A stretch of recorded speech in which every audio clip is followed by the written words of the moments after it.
بسم اللہ الرحمن الرحیم الحمد للہ رب العالمین والصلاة والسلام على سید المرسلین وعلى آلہ واصحابہ اجمعین اما بعد۔ رات نماز تراویح میں 26ویں پارے کی تلاوت کی گئی ہے۔ اس کے شروع میں اللہ جل جلالہ نے یہ بات ارشاد فرمائی ہے کہ ہم نے زمین و آسمان اور اس نظام کو جو قائم کیا ہے اس میں ہمارا ایک مقصد ہے، یہ بیکار کھیل تماشا نہیں ہے۔ اس کا مقصد کیا ہے؟ اس کا مقصد دو باتیں قرآن نے بیان کی۔ ایک تو یہ پورا نظام تعارف ہے اللہ تعالیٰ کی ذات کا، یہ پورا نظام تعارف ہے بھائی کس کا؟ دہریہ بدترین کافر ہے، اس لیے کہ کائنات کا ذرہ ذرہ چیخ رہا ہے اللہ کے وجود پر۔ وہ ایک بدو نے کیا ہی خوبصورت بات کہی تھی۔ بدو، آپ نے عرب کے صحرا نہیں دیکھے، بہت لمبے چوڑے، انسانیت کا نام و نشان نہیں۔ وہ 5-5 سال 7-7 سال کبھی شہر میں نہیں آتے، اونٹ چرا رہا ہے۔ کسی نے پوچھا اللہ کو مانتے ہو؟ اس نے کہا بدبخت کیوں نہیں مانتا، اپنے اللہ پر 100% ایمان رکھتا ہوں۔ بندہ چونک گیا کہ ایسا بدو صحرا میں اللہ پر ایسا ایمان، اللہ کو کیسے پہچانا؟ اس نے کہا جناب ساری زندگی صحرا میں رہتا ہوں، اونٹ چراتا ہوں، اونٹ کی مینگنیاں دیکھ کر پتہ کر لیتا ہوں کہ اونٹ کدھر گیا ہے۔ اگر مجھے مینگنی یہ بتا دیتی ہے کہ یہاں اونٹ ہے اور کدھر کو گیا ہے، مینگنی سے میں اونٹ کو پہچان سکتا ہوں، تو اس زمین و آسمان سے اس کو بنانے والے کو نہیں پہچان سکتا، اس کو نہیں پہچان سکتا۔ اللہ کے وجود کے جیسے امام شافعی رحمہ اللہ نے کیا خوبصورت بات کہی ہے، فرمایا یہ شہتوت کا پتا جو ہے یہ اللہ تعالیٰ کی قدرت کی شاہکاروں میں سے ایک شاہکار ہے، اللہ کے وجود کی دلیل ہے۔ ایک ہی پتا ہے، اس کو ریشم کا کیڑا کھاتا ہے، ریشم بنا دیتا ہے، اسی کیڑے کو، اسی پتے کو جس کی کوئی ویلیو نہیں، اس کو ہرن کھاتی ہے، اللہ تعالیٰ مشک کا نافع بنا دیتے ہیں۔ اس کو بکری کھاتی ہے، اللہ تعالیٰ دودھ بنا دیتے ہیں، وہی پتا ہے۔ تو قرآن بار بار کہہ رہا ہے،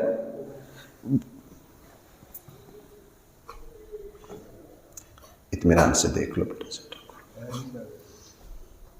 چل رہا ہے، متوجہ رہے میری طرف۔ تو اللہ تعالیٰ نے ارشاد فرمایا ہم نے اس نظام کو کسی مقصد کے لیے بنایا ہے۔ مقصد دو ہیں۔ مقصد اول، یہ نظام اللہ تعالیٰ کا تعارف کروا رہا ہے۔ یہ نظام کیا کروا رہا ہے؟ نمبر دو، اللہ تعالیٰ نے یہ نظام سارا انسان کی خدمت کے لیے بنایا ہے تاکہ انسان میری عبادت اور بندگی کرے۔ ہمارے آقا صلی اللہ علیہ وسلم کا ارشاد ہے ان الدنیا خلقت لکم وانکم خلقتم للآخرہ۔ اللہ نے یہ ساری دنیا تمہارے لیے پیدا کی ہے اور اللہ تعالیٰ نے تمہیں اپنے لیے پیدا کیا۔ دوسری بات قرآن کریم نے یہاں یہ بات ارشاد فرمائی ہے، وہ لوگ جو اسلام پر استقامت اختیار کرتے ہیں۔ استقامت کا معنی ہے پوری مستقل مزاجی کے ساتھ 100% اسلام پر عمل کی کوشش کرتے ہیں، جس کو کہا جاتا ہے استقامت فی الدین یا استقامت علی الدین۔ یہ سب سے بڑی بزرگی، سب سے بڑی شرافت یہ ہے، سب سے بڑی کرامت یہ ہے کہ انسان اللہ کے دین پر مستقل مزاجی سے عمل کرے۔ فرمایا جو مستقل مزاجی سے اللہ کے دین پر عمل کرتے ہیں، اللہ جل جلالہ جس وقت ان کا آخری لمحہ آتا ہے اسی وقت اعلان کر دیا جاتا ہے لا خوف علیہم ولا هم یحزنون، جو لوگ اللہ کے دین پر مستقل مزاجی سے استقامت سے عمل کرتے ہیں، لا خوف علیہم ولا هم یحزنون، خوف کا تعلق مستقبل سے ہوتا ہے، حزن کا تعلق ماضی سے ہوتا ہے۔ بھائی سننا، ایسا مسلمان جب دنیا سے جاتا ہے اس کو پیچھے کی فکر ہوتی ہے، بچوں کا کیا بنے گا، بیٹوں کا کیا بنے گا، بیٹیوں کا کیا بنے گا۔ یہ ماضی کی فکر کو حزن کہتے ہیں، اور آگے قبر میں کیا بننا ہے، محشر میں کیا بننا ہے، اس کو عربی میں مستقبل کا ڈر کہتے ہیں، جس کے لیے عربی میں لفظ ہے خوف۔ فرمایا جو بندہ اسلام پر مستقل مزاجی سے عمل کرے گا، آخری وقت میں اللہ نہ اس کو پچھلی پریشانی ہونے دیں گے نہ اگلی پریشانی ہونے دیں گے۔ اور میرے بھائیوں، رمضان میں اس مضمون کی ان مسلمانوں کو وہ برے نہیں ہیں، بہت اعلیٰ ہیں، جو چلو رمضان میں تو اللہ کے گھر میں آئے، رمضان میں تو نماز کی طرف آئے، ان کے لیے قرآن کا یہ مضمون انتہائی ضروری ہے کہ بھائی اللہ نے جب رمضان میں آپ کو اپنے قریب کر کے آپ کو اپنے قرب کی لذت چکھا دی ہے، اب ان چیزوں کو پورے سال جاری رکھیے۔ بھائیوں، اسلام جو ہے یہ کوئی وقتی دین نہیں ہے، اسلام جو ہے یہ صرف اتوار اور ہفتے اور جمعے کا دین نہیں ہے، یہ تو پیدائش سے لے کے موت تک کا دین ہے۔ اس لیے فرمایا جو دین پر استقامت مستقل مزاجی سے عمل کرتے ہیں، اللہ ان کے پچھلے دکھوں کو بھی مٹا دیں گے اور اللہ ان کے اگلے پریشانیوں کو بھی کیا کر دیں گے، ختم کر دیں گے۔ قرآن کریم نے نیک اولاد کا ذکر کیا کہ جو اولاد اپنے ماں باپ کی فرما بردار ہے وہ اولاد کیا کرتی ہے۔ جب ماں باپ کی تربیت سے وہ اولاد جوان ہوتی ہے تو وہ اولاد اللہ تعالیٰ سے 2-3 دعائیں مانگتی ہے، اے اللہ آپ مجھے نیکی کی توفیق دیجئے، میرے اور میرے والدین کی مغفرت کر دیجئے اور میری اولاد کو نیک بنا دیجئے۔ قرآن کریم نے 2 جگہ تذکرہ کیا کہ جو صحیح وفادار حلالی اولاد ہے وہ ہر وقت اپنے ماں باپ کے لیے دعا گو رہتی، وہ اپنے ماں باپ کے لیے کیا رہتی ہے، دعا۔ دیکھو میرے بھائیوں، ہماری زندگی کی کوئی دعا ایسی نہ ہو جس میں ہم اپنے ماں باپ کے لیے دعا نہ کریں، جس میں ہم اپنے ماں باپ کے لیے دعا نہ کریں۔ مومن کو زیب ہی نہیں دیتا کہ یہ خود اپنے لیے دعا مانگے اور اپنے ماں باپ کے لیے دعا نہ مانگے۔ رب اوزعنی ان اشکر نعمتک التی انعمت علی وعلی والدی وان اعمل صالحا ترضاہ۔ اس لیے بلکہ میں اکثر یہ بات سناتا ہوں، امام غزالی رحمہ اللہ نے دعا کی قبولیت کے اسباب میں سے ایک سبب یہ لکھا ہے کہ جس دعا میں ماں باپ کے لیے دعا مانگی جائے اللہ اس دعا کو قبول کر لیتے ہیں، اللہ اس دعا کو کیا کر لیتے ہیں، قبول کر لیتے ہیں۔ اور بھائیوں، آپ ماشاءاللہ اکثر بڑے حضرات ہیں، سچی بات یہ ہے ہمارے ماں باپ نے ہمارے لیے جو دعائیں مانگی ہم تو ساری زندگی میں اس کا 50واں حصہ بھی نہیں مانگ سکتے، ہم تو 50واں حصہ بھی۔ اس لیے ہر نیکی میں اپنے ماں باپ کو یاد رکھنا۔ قرآن کریم نے یہاں رسول اقدس صلی اللہ علیہ وسلم کے پاس جب جنات آئے، چونکہ رسول اللہ صلی اللہ علیہ وسلم انسانوں کے بھی نبی ہیں، رسول اللہ صلی اللہ علیہ وسلم جنات کے بھی نبی ہیں۔ رسول اقدس صلی اللہ علیہ وسلم کی خدمت میں جب سب سے پہلا وفد آیا جنات کا، قرآن کریم نے اس صورت میں اس کا تذکرہ کیا ہے۔ تفصیل جا کر آتی ہے 29ویں پارے سورہ جن کے شروع میں۔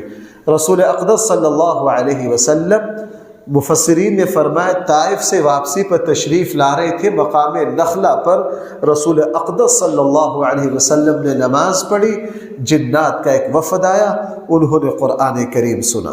انہوں نے کیا قرآن کریم سنا اور پھر انہوں نے کیا تبصرہ کیا قرآن کا، میں نے عرض کیا انشاءاللہ اس کو میں جا کے 29ویں پارے کا جب خلاصہ آئے گا وہاں جا کے میں اس واقعے کا تھوڑا سا، یہاں قرآن نے اجمالاً ذکر کیا ہے، تفصیل وہاں ہے۔ اور بھائی اس کے بعد قرآن کریم نے اس پارے میں 2 جگہ رسول اللہ صلی اللہ علیہ وسلم کا نام مبارک لیا ہے۔ ہمارے آقا صلی اللہ علیہ وسلم کی خصوصیات میں سے یہ خصوصیت ہے، اللہ تعالیٰ نے کبھی بھی رسول اللہ صلی اللہ علیہ وسلم کو نام لے کر نہیں پکارا۔ قرآن میں یا ابراہیم یا یوسف اعرض عنہا، دوسرے نبیوں کو نام لے کر پکارا۔ رسول اللہ صلی اللہ علیہ وسلم کی جب باری آئی کہیں نہیں کہا یا محمد۔ جب حضور کی باری آتی ہے قرآن کہتا ہے یا ایھا المزمل، یا ایھا المدثر، یا ایھا الرسول، یا ایھا الرسول۔ یہاں 2 مرتبہ اس بارے میں حضور کا نام آیا ہے، وہ بھی اللہ تعالیٰ نے پکارا نہیں، کسی اور سیاق و سباق میں آیا ہے۔ قرآن کریم نے ایک یہ بات ارشاد فرمائی ہے کہ جب تم جنگ کرو، جنگ میں جو لوگ تمہارے قیدی بنے، تمہارے غلام بنے، تم ان کے ساتھ حسن سلوک کرو۔ غلامی حضور سے پہلے سے چلی آ رہی تھی۔ اسلام انسان کو غلام بنانے کا بانی نہیں ہے، اسلام نے غلامیت کو ختم کیا ہے۔ اسلام نے کیا کیا ہے؟ غلامیت کو۔ قرآن کی اس آیت پر مسلمانوں نے عمل کیا، مسلمانوں نے اپنے غلاموں کے ساتھ شفقت کی، مہربانی کی۔ پھر ایک لمحہ آیا کہ رسول اللہ صلی اللہ علیہ وسلم کی تربیت کے نتیجہ میں مسلمانوں کے غلام بڑے بڑے علماء بنے۔ ایک زمانہ تو ایسا آیا پورے عالم اسلام میں، آپ نے بڑے بڑے نام سنو، حضرت حسن بصری کو کون نہیں جانتا؟ بھائی کون ہے؟ غلام ہے۔ کون ہے؟ غلام ہے، بڑے بڑے غلام ہیں۔ قرآن کریم کی یہ آیت مجھے اور آپ کو یہ سکھا رہی ہے کہ ہمارے یہاں جو ملازم ہو، ہمارے یہاں جو ماتحت ہو، ہمیں چاہیے کہ ہم ان کو دینی تربیت دیں۔ ہم ان کو کیا کریں؟ دینی تربیت دیں۔ قرآن کریم نے ایک یہ بات ارشاد فرمائی ہے، اے لوگو تم یہ چاہتے ہو، اگر یہ چاہتے ہو کہ اللہ تعالیٰ تمہاری مدد کرے، تم اللہ کے دین کی مدد کرو۔ اگر تم یہ چاہتے ہو اللہ کیا کرے، تو کس کی مدد کرو؟ اللہ کے دین کی خدمت میں جت جاؤ، اللہ تعالیٰ تمہاری مدد کریں گے۔ رسول اللہ صلی اللہ علیہ وسلم، آپ کے صحابہ کے زمانے میں جن لوگوں نے اللہ کے دین کو سینے سے لگایا، اللہ تعالیٰ نے ان کی نسلوں پر اپنا فضل کر دیا۔ اللہ تعالیٰ نے ان کی نسلوں پر کیا کر دیا؟ آج ہم حضور کے دین کے وارث بننے کے لیے تیار نہیں ہیں۔ ہم سے کوئی پوچھ لے آپ نماز پڑھتے ہیں؟ جی۔ آپ نے زندگی میں کتنے نمازی بنائے ہیں؟ بھائی میں اور آپ ذرا اپنا اپنا محاسبہ کریں، میں اور آپ ذرا اپنا اپنا محاسبہ کریں۔ یہاں تو قرآن نے فرمایا ان تنصروا اللہ، اگر تم یہ چاہتے ہو اللہ تعالیٰ تمہاری مدد کرے تو تم کیا کرو؟ اللہ کے دین کی مدد کرو۔ قرآن کریم نے یہاں جنت کا بھی تذکرہ کیا ہے، فرمایا کہ جنت کی نعمتیں ہم ان لوگوں کو دیں گے جو اللہ کا تقوی اختیار کرتے ہیں، یعنی اللہ تعالیٰ سے ڈر کے اللہ کی نافرمانی سے بچتے ہیں، گناہ سے بچتے ہیں۔ اور بھائی روزے کا ایک مقصد کیا ہے؟ میرے اور آپ کے اندر تقوی پیدا کرنا۔ قرآن کریم نے ایک یہ بات ارشاد فرمائی ہے، لوگوں تم قرآن کریم پر غور نہیں کرتے ہو، اگر اس کتاب پر غور کرو گے تو یہ تمہارے دلوں کی ساری گندگیوں کو صاف کر دے گا۔ اور بھائی قرآن کریم نے یہاں ایک ایسی بات ارشاد فرمائی ہے، یہ بات قرآن میں 2 جگہ ہے، بھائی متوجہ ہونا، اس کو پڑھ کے تو بندہ کانپ جاتا ہے۔ قرآن کریم نے حضور کے زمانے کے عربوں کو لتاڑا ہے،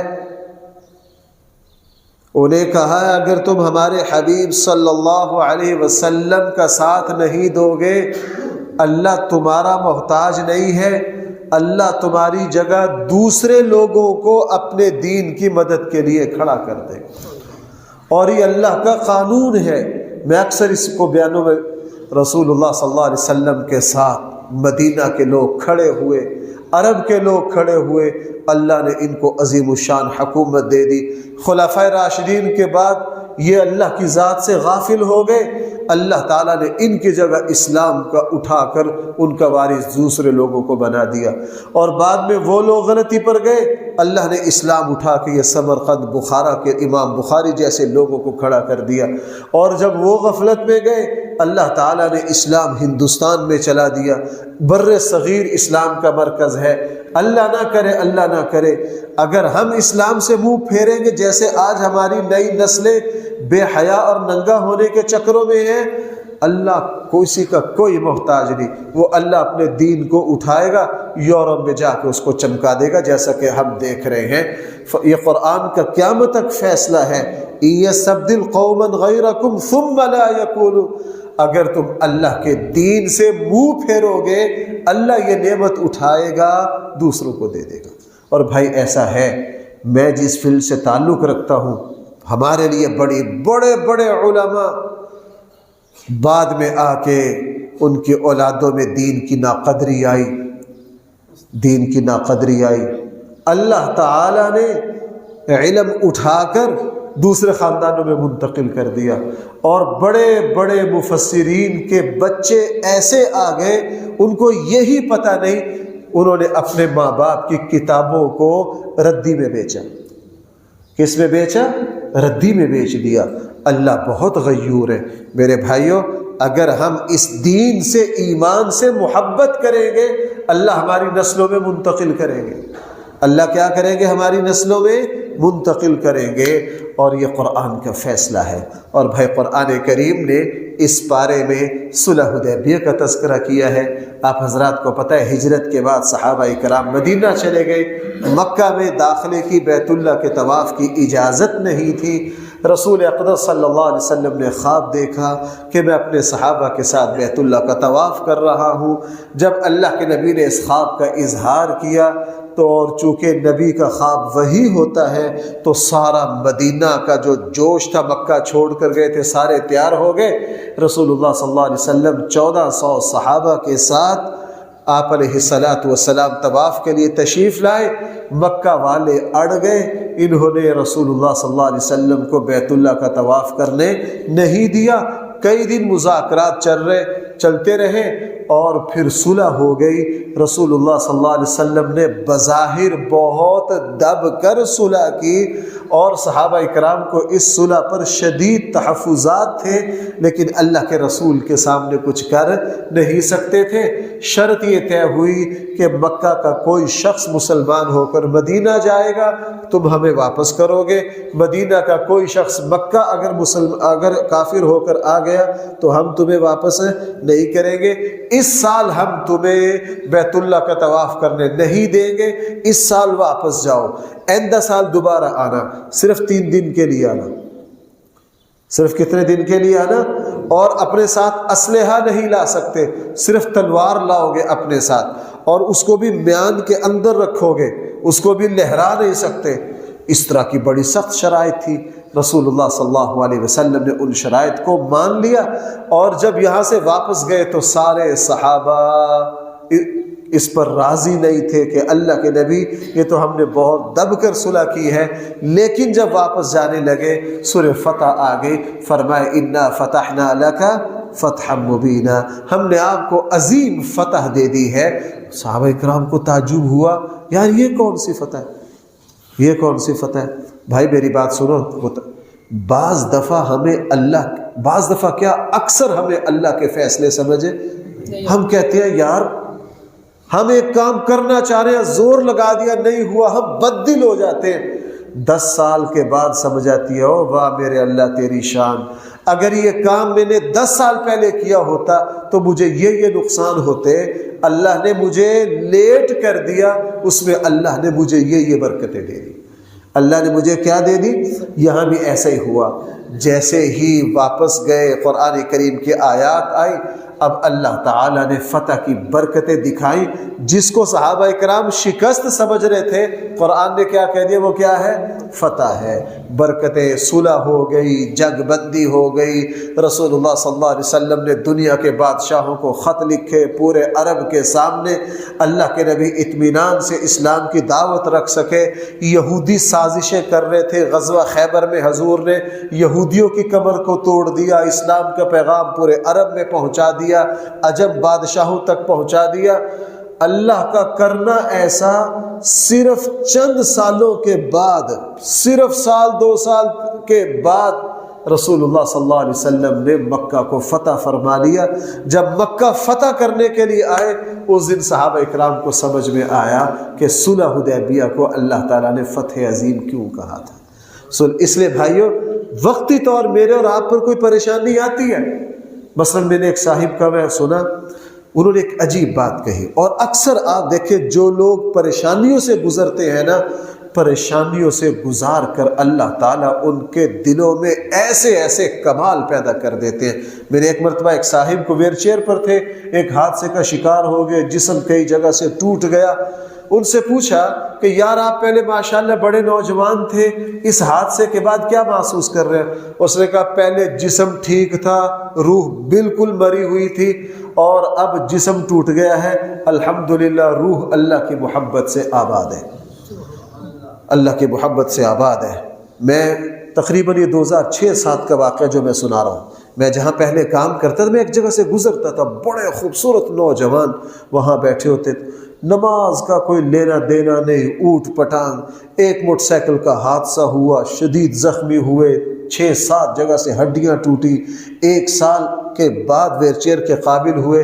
مجھے جب پہلے دن ملے میں ان سے ملا، میں پھر ان کے پاس تھوڑا سا مجھے پتہ، ایک دن میں نے ان سے پوچھ لیا کہ یار کیا صورتحال اب کیسے؟ انہوں نے مجھے یہ جملہ کہا، اس نے کہا جناب پہلے میرا جسم ٹھیک تھا، میری روح مری ہوئی تھی، اب الحمدللہ میری روح ٹھیک ہے، اب میری روح ٹھیک ہے، لیکن میرا جسم، اللہ کی شان یہ ہے اللہ مشکلوں سے گزارتا ہے نوازنے کے۔ شیخ سعدی نے بڑی پیاری بات کی ہے، شیخ سعدی رحمہ اللہ نے فرمایا بھائی انگور کی بیل ہے نا، اس کی تراش خراش بہت زیادہ کرنی پڑتی ہے۔ جو حضرات اس کو جانتے ہیں ان کو پتہ ہے جب اس کا موسم آتا ہے اس سے پہلے ساری شاخیں کاٹ دی جاتی ہیں۔ کوئی شہری بندہ کہے وہ لڑ پڑے کہ یار ساری بیل کا ستیہ ناش کر دیا، یہ سارے پتے کاٹ دیے، بالکل ہی اس کو ختم کر دیا آپ نے یہ تو۔ لیکن جب موسم بہار آتی ہے نا، پھر پتہ چلتا ہے کہ ہم نے جو کٹائی کی تھی اس بیل کی، اللہ نے اس میں کیا برکتیں پیدا کی ہیں۔ اگر انگور کی بیل کی وقت پر کٹائی نہ کی جائے تو یہ پھل نہیں اٹھاتی۔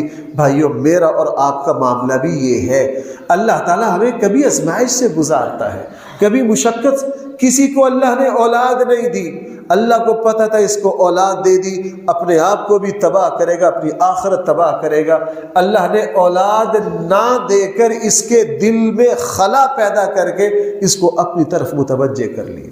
اور کوئی شخص ایسا ہے اللہ تعالیٰ نے اس کو ایک غم سے گزارا، ایک پریشانی سے گزارا، اس کو اللہ تعالیٰ نے اس کے دل میں اپنی یاد وابستہ کر دی۔ ہم ہیں کمزور، ہم اللہ تعالیٰ سے آسانیاں مانگتے ہیں، لیکن بھائیو اللہ تعالیٰ میری اور آپ کی تربیت کرتے ہیں چونکہ وہ ہمارا رب ہے۔ صلح حدیبیہ مجھے اور آپ کو یہ سکھا رہی ہے، بعض دفعہ کسی واقعہ کی شکل مشکل ہوتی ہے، آزمائش ہوتی ہے، لیکن اس کی شان ہے کہ وہ شر کے اندر سے خیر پیدا کر دیتا ہے۔ وہ شر کے اندر سے کیا پیدا کر دیتا ہے؟ یہ اس کی شان ہے۔ قرآن کریم نے صحابہ اکرام کو، اب صحابہ اکرام کو اللہ تعالیٰ نے پھر یہاں بہت زیادہ اپنے انعامات سے نوازا۔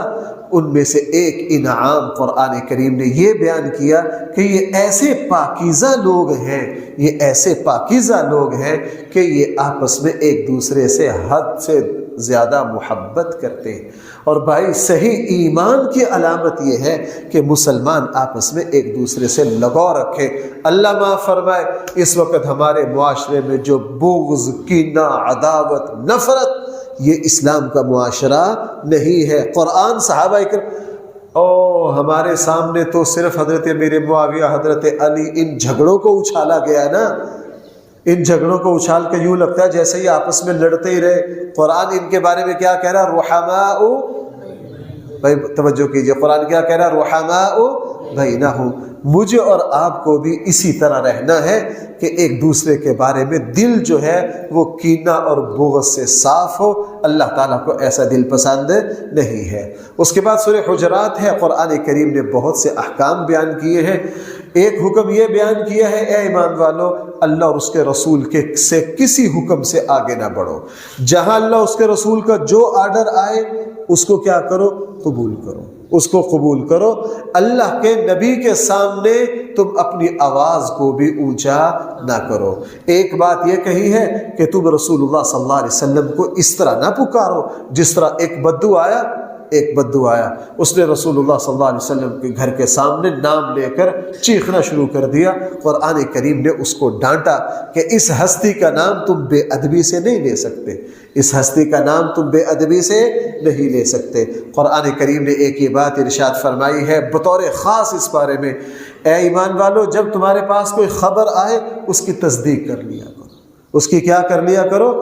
سنی سنائی بات پر یقین نہ کیا کرو، سنی سنائی باتیں غلط ہوتی ہیں۔ ہمارا یہ پروپیگنڈا کا دور ہے، سوشل میڈیا کا دور ہے، جھوٹ چل رہا ہوتا ہے، الزامات چل رہے ہو۔ میں اکثر بیان کرتا ہوں الیکشن کے دنوں میں تو توبہ نعوذ باللہ ہمارے یہاں پتہ نہیں کیا کچھ ہوتا ہے۔ قرآن کریم نے ارشاد فرمایا جب بھی تمہیں کسی بات کی خبر ملے تو اس پر یقین نہ کیا کرو، اس کی کیا کر لیا کرو۔ قرآن کریم نے یہاں ایک یہ بات سکھائی ہے کہ تم اللہ سے دعا مانگا کرو کہ اللہ تعالی ایمان کو تمہاری نگاہ میں محبوب بنا دے۔ قرآن کریم نے یہ بات ارشاد فرمائی ہے جہاں دو مسلمان جماعتوں میں یا دو مسلمان افراد میں ناچاقی ہو جائے ان میں صلح کی کوشش کرو، ادھر ادھر لگاؤ نہیں۔ یہ نہ کہو وہ آپ کے خلاف باتیں کرتا ہے، ہم بھڑکا کر بات کو کہاں سے کہاں پہنچا دیتے ہیں۔ جہاں دیکھو کہ دو مسلمانوں میں صلح اللہ کو اتنی محبوب ہے کہ اسلام نے جھوٹ بولنے کی بھی اجازت دے دی، اسلام نے جھوٹ بولنے کی بھی کیا دے دی؟ اجازت دے دی اسلام نے۔ اس لیے بھائیو اگر رشتہ دار، ہمارے ہاں کیا ہوتا ہے خاندان میں کوئی جھگڑا ہوتا ہے، ادھر کی ادھر لگا دی، ادھر کی ادھر لگا دی، ہم اس جھگڑے کو بڑھاوا دیتے ہیں۔ کیوں جی ایسا ہے کہ نہیں؟ ہمارے معاشرے میں خاندانی جھگڑوں کو بڑھاوا دیا جائے، حالانکہ اسلام کا حکم کیا ہے؟ اسلام کا حکم یہ ہے کہ جہاں دو بھائیوں میں ناچاقی ہو، اگر وہ کبھی ایک دوسرے کا اچھے الفاظ سے تذکرہ کریں دوسروں تک پہنچاؤ تاکہ ان کے دل میں نرمی آئے، ان کے دل میں کیا آئے؟ دلوں کو توڑو نہیں، کیا کرو ان کو آپس میں ایک دوسرے کے، اور قرآن نے کی فیصلہ لوگوں دوسروں کا مذاق نہ اڑاؤ، توہین نہ، تمسخر نہ اڑاؤ، کسی کو گھٹیا سمجھنے کے لیے اس کا ذرا نامناسب الفاظ میں تذکرہ نہ کرو۔ قرآن کریم نے ایک یہ بات ارشاد فرمائی ہے لوگوں دوسروں کے ناموں کو نہ بگاڑو۔ ہمارا یہ رواج ہے، کلچر ہے کہ سیدھا نام لینا ہی نہیں، یہ گناہ ہے، ہر کسی کو اس کے صحیح نام سے پکارو۔ دیکھو یار توجہ کرنا ذرا بھائی، بیدار ہو کے ایک بات سننا، ہماری جو حیثیت اللہ کے سامنے، اللہ ہمیں کتا کہہ کے بھی پکار لینا تو زہ نصیب۔ میں غلط تو نہیں کہہ رہا؟ ہماری کوئی اوقات ہے اللہ کے سامنے؟ ہماری کوئی حیثیت ہے؟ خالق و مخلوق میں کوئی جوڑ ہے؟ کہاں اللہ کی عظمتیں، کہاں ہم؟ اس اللہ کی شان دیکھیے، اپنی مخلوق کو پکار رہے ہیں کس طرح؟ یا ایھا الذین آمنو، اے ایمان والو۔ کیا کہہ رہے ہیں؟ ہمارے استاد فرمایا کرتے تھے اگر اللہ یوں پکارتے نا اے کمینو، تو ہم پھر بھی خوش تھے، ہم پھر بھی کیا تھے؟ اللہ ہمیں پکارتے اے جاہلو، اے نلیقو، اے بدعملو، تو یہ تو ہمارے لیے تو پھر بھی ہم راضی تھے، چونکہ ہماری تو اللہ کے سامنے کوئی حیثیت ہی نہیں۔ لیکن اللہ کی شان دیکھیں، پکارنے پر آئے کیا بار بار کہہ رہے ہیں یا ایھا الذین آمنو، کہیں کہہ رہے ہیں اے میرے بندو، اے میرے بندو۔ اللہ وہ اتنا عظیم الشان ہونے کے باوجود اس نے بتا دیا جب بھی کسی دوسرے کو پکارو اچھے الفاظ، اس کا جو اصل نام ہے، عزت والا نام ہے، اس کے ساتھ پکارو، صاحب لگا لو، احترام سے بلاؤ، الٹے سیدھے نام سے نہ پکارو۔ قرآن کریم نے یہ بات ارشاد فرمائی ہے کہ غیبت سے بچو، یہ اللہ کی نگاہ میں بہت بدترین جرم ہے۔ قرآن کریم نے ایک یہ بات ارشاد فرمائی ہے لوگوں یہ جو برادریاں یہ صرف شناخت کے لیے ہیں، اسلام اس کی، بھائی متوجہ ہونا، پاکستان اس وقت جس خوفناک کنارے پر پہنچ گیا ہے وہ قرآن کی اس آیت کو چھوڑنے کی وجہ سے ہے۔ آپ جائیے بلوچستان، بلوچیت کی بنیاد پر کیا ہو گیا؟ ہمارے یہاں سندھی، پٹھان، پنجابی، بلوچی سورہ کی تقسیم ہوتے ہوتے ہم یوں لگتے ہیں جیسے مسلمان ہی نہیں. یہ چیزیں صرف تعارف کے لیے تھی. میں یہ دیکھوں گا یہ پٹھان ہے، اچھا اللہ اکبر، مجھے تو یہ دیکھنا میرا مسلمان بھائی ہے. پٹھان ہونا کیا ہے، پنجابی ہونا کیا ہے، سندھی ہونا کیا ہے؟ ہم اللہ کے بندے ہیں، ہم رسول اللہ صلی اللہ علیہ وسلم کے امتی ہے. ہمارا اصل رشتہ ایمان کا رشتہ ہے. یہ تو علاقائی نسبتیں ہیں، ان کی کوئی حیثیت نہیں ہے. اصل حیثیت جو ہے وہ ایمان کی ہے، ایمان کی ہے. یہی حال برادریوں کا ہے. برادریاں تو صرف شناخت اور تعارف کے لیے ہیں. اللہ تعالیٰ کے یہاں ایمان اور تقوی ہے. جو ایمان صاحب ایمان اور متقی ہے اس کا کسی بھی برادری زبان سے تعلق ہو وہ ہمارا بھائی ہے. اور بھی بہت سے باتیں فرمائی گئی. جو کچھ کہا گیا اللہ تعالیٰ عمل کی توفیق عطا فرمائے. الحمدللہ رب العالمین والصلاة والسلام على سید الانبیاء والمرسلین وعلى آله وصحبه اجمعین. ربنا آتنا في الدنيا حسنة وفي الآخرة حسنة وقنا عذاب النار. صلی اللہ تعالی على خیر خلقه سیدنا مولانا محمد وآله وصحبه اجمعین برحمتك یا ارحم الراحمین.